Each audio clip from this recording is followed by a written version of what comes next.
আমি যে জায়গা চাকরি করি এর অন্য কোনো লোক হলে চাকরিয়ান থুই বোতাকে দায়িত্ব। কারণ কি জানেন, আমার ফার্স্টে হলো এটা হলো আমেরিকান ক্যাব, মানে এখান থেকে অল্প দূরে প্রায় মানে 10-15 মিনিট লাগে হাঁটি যেতে। আর পিছনে হলো এ সাইডে হলো কি ইরানের বর্ডার, বেশি দূরে না, কাছে। এখান থেকে যে সময় ইরানে মিসাইল এগুন মারে, তখন এই ক্যাম্পে তুন আমেরিকার যে ক্যাম্প আছে এই ক্যাম্পে তুন যখন তারা তখন ঠেকায় ঠেকাবে সাধারণত আমার যে উপরে আমি সবসময় কিন্তু দেখি, আমি সবসময় এখন আগে দেই। তো আমি মাঝখানে সিবাতে ফটে গেছি কিছুদিন আগে, একটা মিসাইল ফটেছিল এখানে, এখানে একটা মিসাইল পড়ছে, এখানে একটা 10 মিসাইল এখানে পড়ছিল, এখানে একটা পড়ছিল, দুইটা। আবার 2 দিন আগেও কিন্তু একটা কিন্তু এখানে পড়ছিল। এখন দেখেন আমি কোন এমন একটা জায়গা চাকরি করি মানে না পারি চাকরি সার্ভিস চলে যেতাম। তো এক একে অনেক মনে করে যে চাকরিটা ছাড়িয়ে যেতাম, কারণ যে হিসাবে মানে উপরে দিয়ে খালি একটা লোক একটা খালি সংঘর্ষ। এখন কি করবো, এখন মুদিরেরও আমি কইছিলাম যে দেখ আমি কি করতাম, আমার তো যে সাবরা কেন মানে আজ যেখানে থাকি এখানে সাবরাটা হলে একেবারে মস্করা, কিন্তু বিল্ডিং হইতো তাহলে কোনো সমস্যা আসছিল না।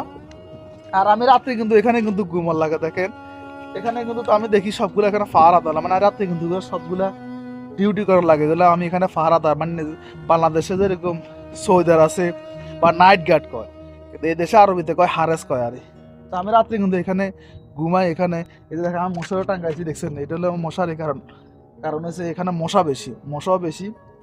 আর এখানে আমি বসি চা তা খাই। মানে এখন মুদিরের গেলাম তো দেখ আমি কি করতাম, মুদিরের কথা দেখ তুই যে কোনো একটা সেভের জায়গা তো নাইয়ে এটা, কারণ দেখেন তো সাবরাইয়া না, আমার সাবরা কেনা যদি বমিকে যদি হয় সাথে সাথে ইয়ে শেষ।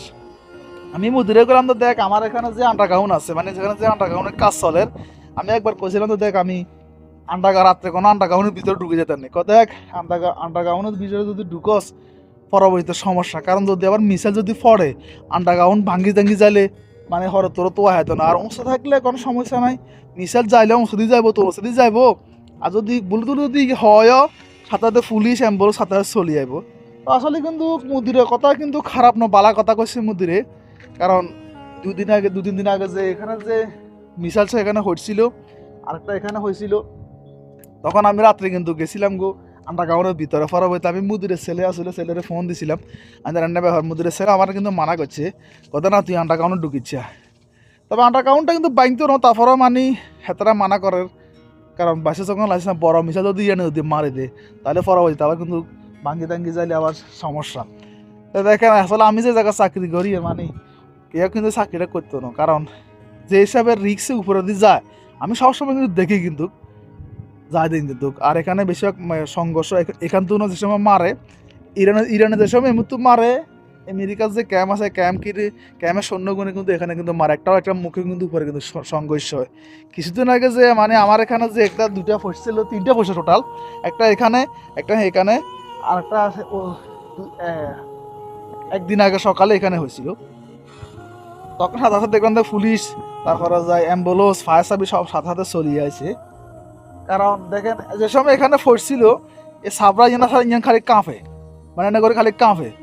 আমি সকালে ঘুমাইছিলাম 9টার দিকে, আমি এখানে ঘুমাইছিলাম সকালে, পরবর্তী দেখি তো বাবুর বা যে হিসাবে মায়ের দিছে সাথে সাথে আমি ঘুমন্ত থেকে জাগানো গেছি।